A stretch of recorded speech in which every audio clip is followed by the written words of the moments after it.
శివుడంత కఠినాత్ముడు కాదమ్మా. అనవసరంగా సంహరించరు. వారు పితృదేవులను కేవలం దండించారంతే. ఇంక నువ్వు విలపించడం మాని ఆ శివుని ప్రార్థించు. సాధ్యమైనంత త్వరలో పితృదేవులకి పునర్జన్మ ఇవ్వమని.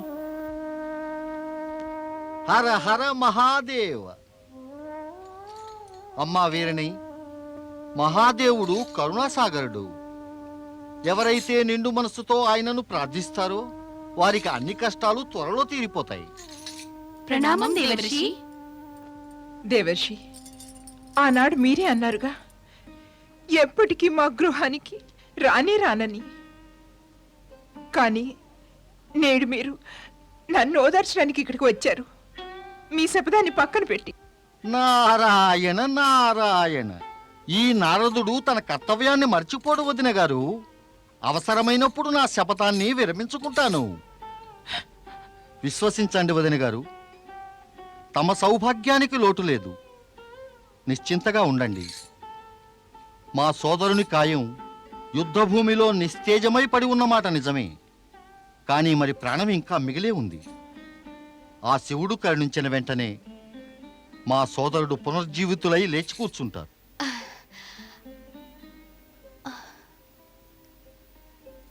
ఏమిటమ్మా, నీకు దేవర్షి మాటలపైన విశ్వాసం లేదా? దేవర్షి మాటలను విశ్వసించకుండా ఉండగలనా? వారు పరమ భక్తులు, అందరి శ్రేయోభిలాషి.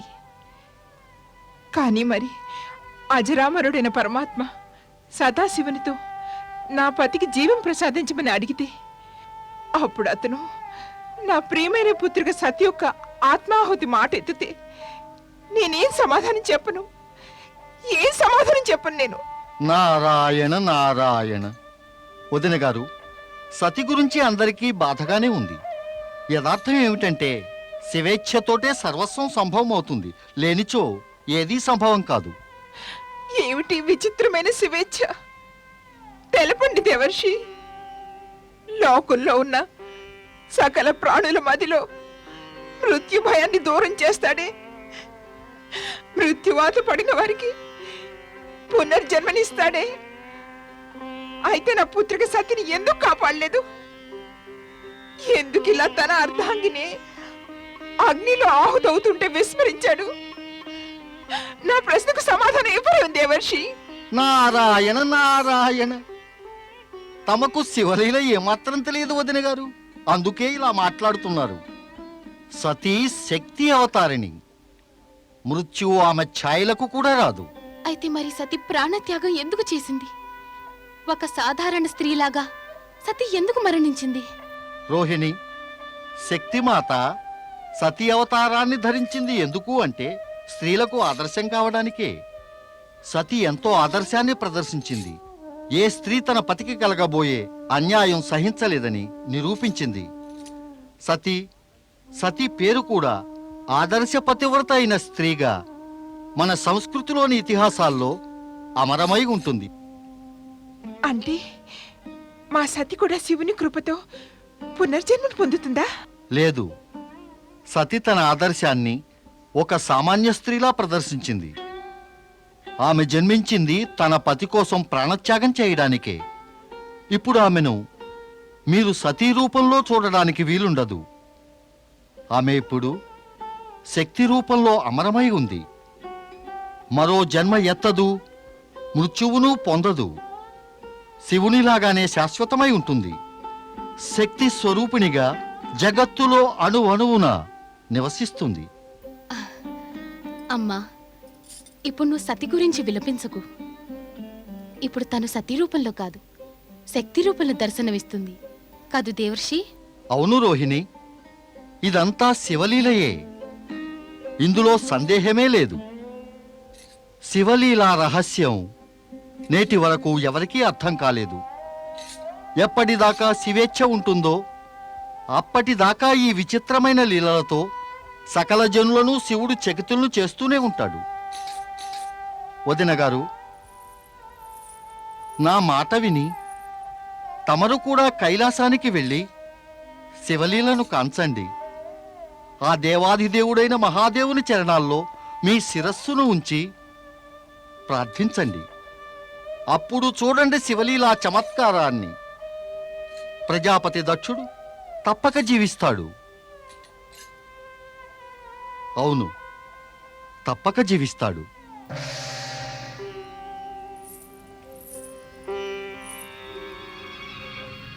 తప్పక జీవిస్తారు. తప్పక జీవిస్తారు. తప్పక జీవిస్తారు. తప్పక జీవిస్తారు. తప్పక జీవిస్తారు.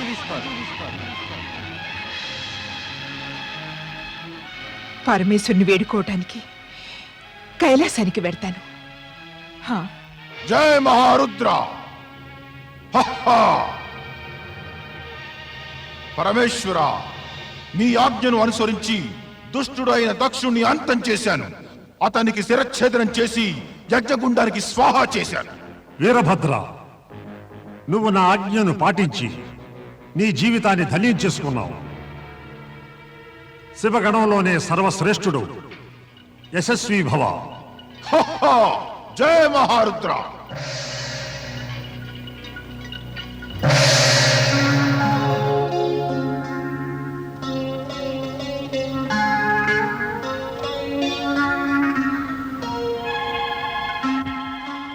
ఓం నమో భగవతే రుద్రాయ నమః. పరాత్పర బ్రహ్మ పరమాత్మ శ్రీ సదాశివునికి ప్రణామం. కరుణాసాగర, భక్తవత్సల, పరమేశ్వర, శంకర వందనం. హే చరాచరపతి, పరమేశ్వర, కృపాసాగర, నేను దౌర్భాగ్యవంతురాల్ని. ఒకవైపు నేను నా పుత్రికను కోల్పోయాను. ఇప్పుడు మరొక వైపున నా పతిదేవుని కోల్పోతున్నాను. శిరస్సు లేని వారి శరీరాన్ని చూస్తూ ఉంటే ఏ క్షణంలోనైనా మృత్యువు కబళిస్తుందని భయంగా ఉంది. నాకు తెలుసు, దీనికంతటికి కారకుడు నా పతిదేవుడే. నాకు ఎలాంటి అధికారం లేదు. నా పతికి కష్టం నుంచి కడతీర్చి ప్రాణమివ్వమని అడగలేను కూడా. కానీ ఒకటి కోరుకుంటున్నాను, వారి కష్టాలు కడతీర్చు. వారి కష్టాలు కడతీర్చు. వారి కష్టాలు కడతీర్చు స్వామి. వారి కష్టాలు కడతీర్చు స్వామి. వారి కష్టాలు కడతీర్చు స్వామి. వారి కష్టాలు కడతీర్చు స్వామి. హే సదాశివ, కష్టాలను ఎలా కడతేరుస్తావో అది కేవలం నీకే తెలుసు. కానీ నిన్ను మనసారా వేడుకుంటున్నాను. దక్షునికి జీవనాధారం చేసి అసంపూర్ణ యజ్ఞాన్ని సంపూర్ణం చేయించు. దక్షుడితో నాకు ఎటువంటి విరోధమూ లేదు. జరిగినది, జరుగుతున్నది, ఇక జరగబోయేది విధాత యొక్క అనుజ్ఞ లేకుండా అసంభవం. అయితే మీ అందరి కోరికను గౌరవిస్తూ దక్షునికి తప్పక జీవనదానం చేస్తాను. శుభమస్తు.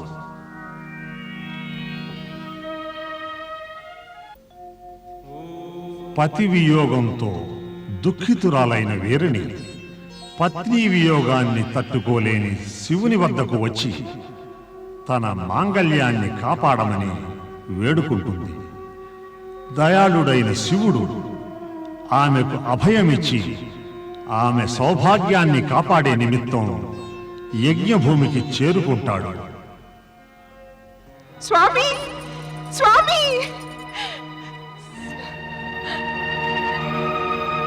స్వామి, స్వామి ఎక్కడున్నారు స్వామి? స్వామి, స్వామి,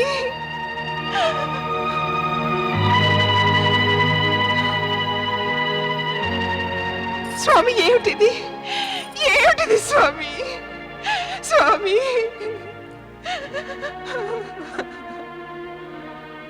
ప్రభు కరుణించు, కరుణించు పరమేశ్వర, కరుణించు.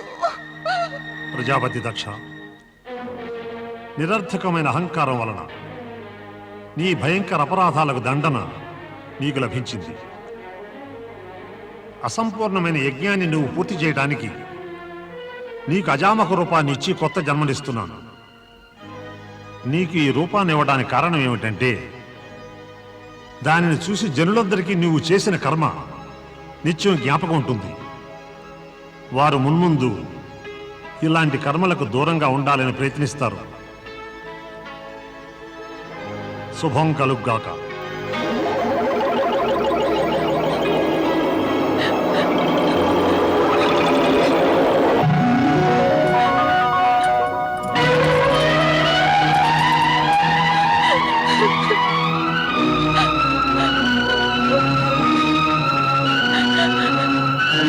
స్వామి, స్వామి మీరు పునర్జీవితులయ్యారు.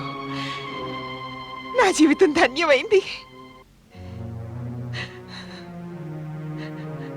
హే దేవాదిదేవ, హే మహాదేవ, హే పరమేశ్వర, నీవు నా వంటి నరాధమునికి జీవనదానం ఎందుకు ఇచ్చావు?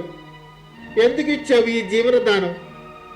దమనకాండను రేపిన ఈ దక్షుడు కిరాతకుడు ప్రభు, కిరాతకుడు. తన పుత్రికను అంతేకాక యజ్ఞఫలం పొందగోరిన వారిని హత్య చేశాడు. హే ప్రభు, ఈ దుష్టునికి, నీచునికి, కళంకితునికి నీవు పునర్జన్మనిచ్చావు. నీవు చేసిన ఈ ఉపకారానికి నేను జన్మ జన్మలకి నీకు కృతజ్ఞుడై ఉంటాను, కృతజ్ఞుడై ఉంటాను ప్రభు. దక్ష ప్రజాపతి, నేను నీకు సంపూర్ణ యజ్ఞ ఫలాన్ని ఇచ్చాను. ఇప్పుడిక యజ్ఞాన్ని పూర్తి చేయి. ఓం నమః శివాయ. ఓం నమః శివాయ.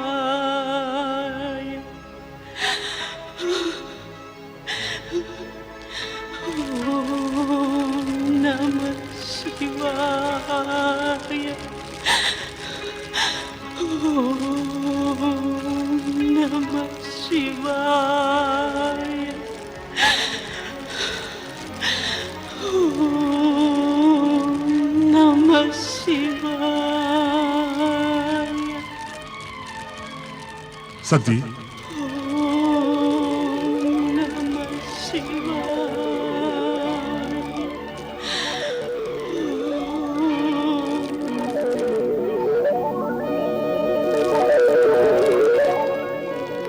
తన అర్ధాంగి అయిన సతీదేవిలో ఇక జీవం లేదన్న కఠోర సత్యాన్ని ఆ సదాశివుడు ఏమాత్రమూ అంగీకరించటానికి సుముఖంగా లేడు. సతీదేవి ప్రాణం అనంతవాయువుల్లో కలిసిపోయినా ఆమె ఇంకా జీవించే ఉందనుకోవటం ఒట్టి భ్రమే అని ఆ పరమేశ్వరునికి ఎవరు నచ్చ చెప్పగలరు?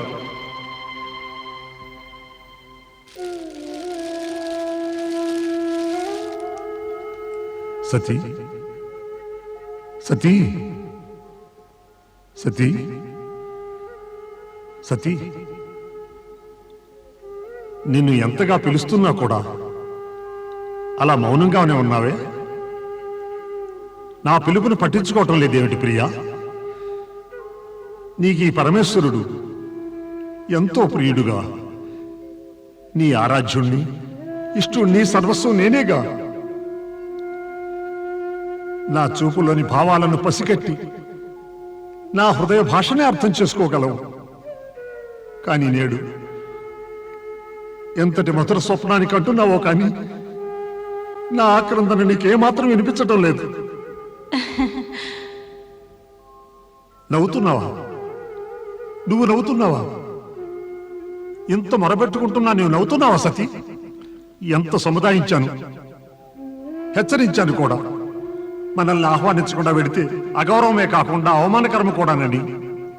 సూటిగా చెప్పాలంటే నీ పతికి విరోధి అతను. నన్ను అవమానించడానికి మార్గం వెతుకుతూ ఉంటాడు. కానీ పట్టుదలతో నా మాటను పెడచెవిని పెట్టి నువ్వు యజ్ఞానికి వెళ్ళి. స్వామి,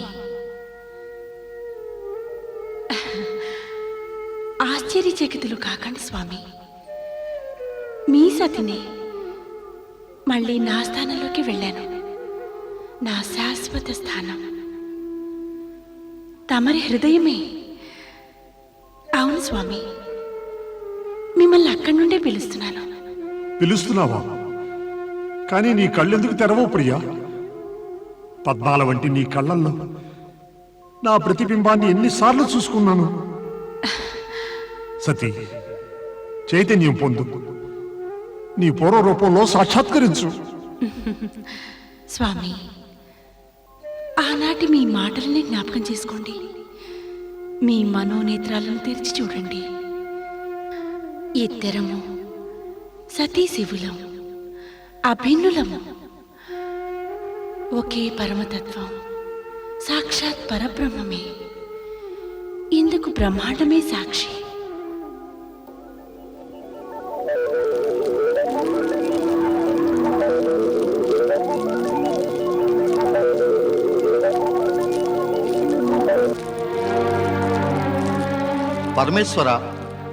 పరమేశ్వర నారదుని ప్రణామం స్వీకరించండి. శుభమస్తు. ప్రభు, ఎక్కడికి వెళ్తున్నావు? సతీదేవి నా పైన అలిగింది. పరమేశ్వర, నువ్వేం మాట్లాడుతున్నావు? ఏ, నిత్యం పత్నియే పతికి అండగా ఉండాలా? మరి పతి నా ప్రాణేశ్వరి అలిగినా సరే ఎప్పుడు వదలను.